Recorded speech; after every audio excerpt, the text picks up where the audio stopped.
लाईटच्या खांबावरील अॅल्युमिनियम तारा चोरणारी टोळी जेरबंद. लातूर जिल्ह्यात गेल्या काही महिन्यांपासून वीज खांबांवरील अॅल्युमिनियम तारा चोरीच्या घटना वाढल्या होत्या, ज्यामुळे वीज पुरवठा विस्कळीत होत होता. पोलीस अधीक्षक अमोल तांबे यांच्या आदेशानुसार आणि अपर पोलीस अधीक्षक मंगेश चव्हाण यांच्या मार्गदर्शनाखाली स्थानिक गुन्हे शाखेचे पोलीस निरीक्षक सुधाकर बावकर यांच्या नेतृत्वात एक विशेष पथक नेमण्यात आले होते.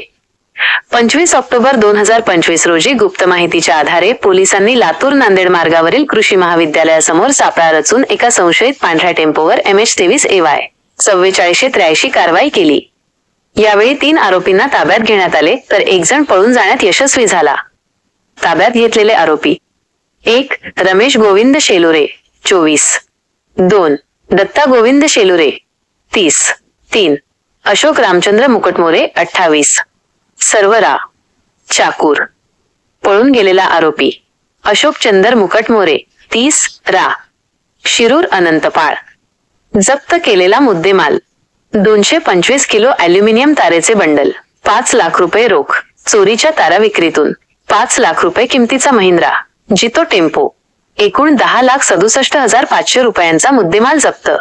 आरोपींनी मागील 4 महिन्यांपासून चोरी करत असल्याची कबुली दिली आहे. या कारवाईमुळे किनगाव, चाकूर, अहमदपूर, उदगीर ग्रामीण आणि लातूर ग्रामीण पोलीस ठाण्यांतील एकूण 8 गुन्ह्यांची उकल झाली आहे. आरोपींना पुढील तपासासाठी किनगाव पोलीस ठाण्यात हजर करण्यात आले आहे.